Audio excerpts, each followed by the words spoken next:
A speaker, functioning as an oscillating disc suspended on the surround along its edge, performs the most consistently in the mass-controlled frequency range, occurring above the resonance frequency. To enhance bass response and extend low-end limits, however, resonance and port interactions are commonly taken advantage of, all at the cost of clarity in bass. Limiting the speaker to operate above the resonance frequency results in crisp and clear sound quality.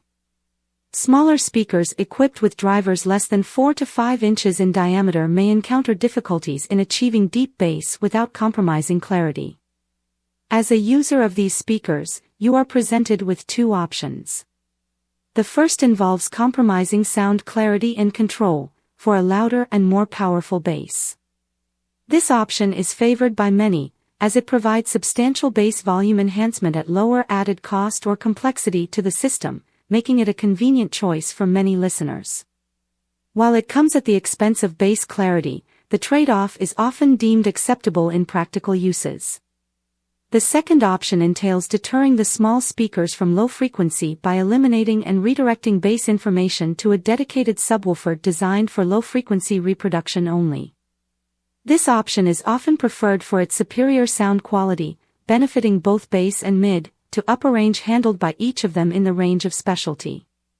There's always arguments regarding this measure, asserting that the division of lower frequency can cause further issues of tonal mismatch and integrity, but it is really not the case if the system is properly configured with adequate knowledge. There is a common misunderstanding surrounding the purpose of this bass redirection. The key point is to eliminate bass information from the signal fed to the smaller speakers when redirecting it to the dedicated subwoofer. Simply boosting low frequencies with the subwoofer without eliminating bass information fed to the smaller speakers can result in boomy sound and contamination of the upper ranges. I've encountered seasoned experts with decades of field experience staunchly advocating for the subwoofer's bass output to double the main speakers. Their reasoning revolves around the substantial price they paid and the effort in configuring the system around these mains. This is clearly a point that is not reasonably addressed. Redirecting bass signals away from the small speakers can improve sound quality by minimizing modulation effects such as amplitude distortion and frequency modulation. Amplitude distortion arises from the nonlinear relationship between force and displacement in speaker cone movement. Minimal distortion occurs when displacement remains small, but as volume increases and cone excursion grows, distortion rises drastically as a result of nonlinearity of suspension. Resultingly, it's preferable to keep cone excursion small to minimize distortion. This is where the bass redirection pays off.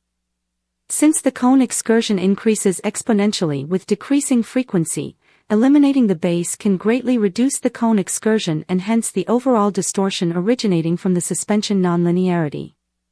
In the speaker market, several models strive to maintain a small form factor while trying to achieve the deepest bass extension possible.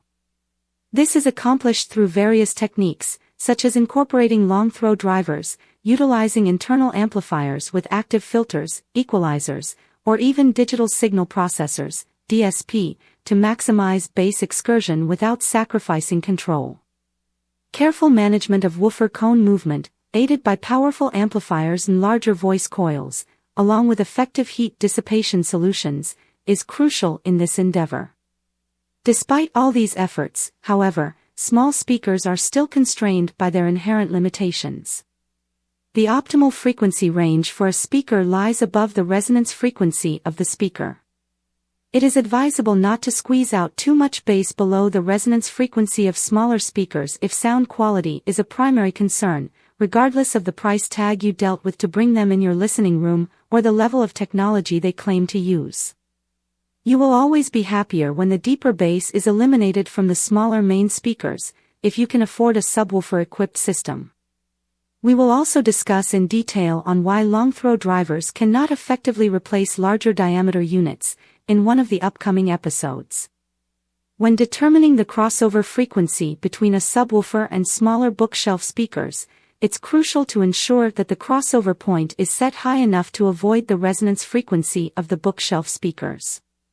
In most configurations, a single subwoofer handles bass signals from both left and right stereo channels, as human hearing becomes less sensitive to sound direction at frequencies below 80 to 100 Hz. However, directional sensitivity increases above 100 Hz. For this reason, the subwoofer's location becomes noticeable above this frequency. This can pose challenges when bookshelf speakers are too small, with a resonance frequency above 100 Hz. Although high-frequency sounds can mask directional information from low frequencies, the bass direction may still be noticeable during low rumbles or similar sound effects. Frequency modulation is akin to the Doppler effect, where the pitch of a sound is influenced by the velocity of a moving object carrying the sound source.